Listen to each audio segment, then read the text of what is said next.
बिस्मिल्लाहिर्रहमानिर्रहीम। अस्सलामु अलैकुम वरहमतुल्लाहि वबरकातुहू। अल्हम्दुलिल्लाहि रब्बिल आलमीन। अल्लाहुम्मा सल्लि अला मुहम्मदिन व अला आलि मुहम्मदिन।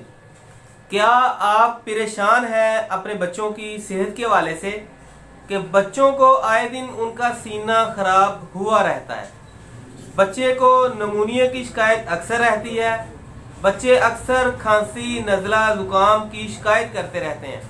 अगर आपके बच्चे की उम्र 1 महीने के अंदर है तब भी, अगर बच्चे की उम्र 10 साल तक है तब भी, अगर बच्चों को अक्सर रेशे की शिकायत रहती है, रात को सोते हुए अक्सर खांसी की शिकायत रहती है, तो आज की वीडियो आपके लिए होगी। नाज़रीन, अगर आपके बच्चों को ENT यानी कि नाक कान गले के मुतल्लिका कोई भी किसी किस्म की ऐसी प्रॉब्लम हो जिसकी वजह से बच्चों को खांसी, गले का पक जाना, गले का फूल जाना, गले के अंदर सोजश का हो जाना, या इसके अलावा सीने के अंदर से खड़खड़ाहट की आवाज़ आ रही हो, इन तमाम चीज़ों को आप ठीक कर पाएंगे मोंटीलाकास्ट सोडियम साशों के साथ, जो कि 4 मिलीग्राम के अंदर मार्केट के अंदर दस्तयाब होते हैं। उसके अंदर वेलकास्ट भी हो सकता है, मोंटिका हो सकता है, माइटिका हो सकता है, फ्री हेल हो सकता है। इसके अलावा और भी बहुत सारी कंपनियों के ब्रांड जो होते हैं वो 4 मिलीग्राम के अंदर साशा पैक दस्तयाब होता है, जो कि सिर्फ बच्चों की सेहत के हवाले से बहुत ही कारआमद होता है। अब हम बात करेंगे इसकी खुराक के बारे में।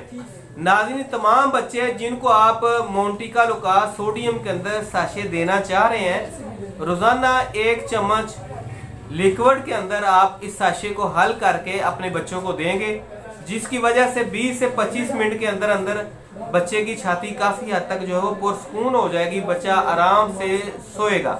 इसके अलावा अगर आप मजीद अच्छा रिजल्ट चाहते हैं तो साथ में बच्चों को छाती के ऊपर और पीछे बिल्कुल छाती के ऐन बराबर में आप विक्स वेपोरैप जो है वो इस्तेमाल करवाएंगे, तो इंशाल्लाह इसके साथ बच्चों के ये छोटे छोटे मसले मसाइल हैं वो बिल्कुल ठीक हो जाएंगे।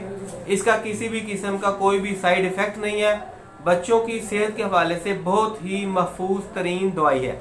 अब हम बात करेंगे कुछ इस्लाम के हवाले से।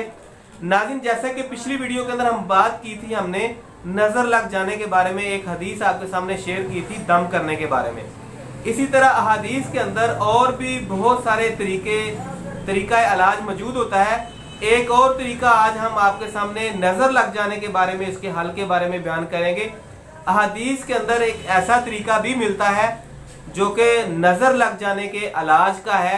अगर आपको कंफर्म पता हो कि हमारे बच्चे को या बड़े को, किसी को भी जिसको नजर लग गई है, कि किसकी नजर लगी होगी, या शक हो कि फलां की नजर हो सकता है कि लगी हो, तो करना कुछ यूं होगा कि जिसकी नजर लगी है वो वुजू करेगा। वुजू करने के बाद अपने वुजू वाले अज़ा के ऊपर से जो पानी होता है, वो पानी जो है जिस मरीज को नजर लगी है उसके ऊपर अपना पानी जो है वो साफ करके छींटे मार देगा।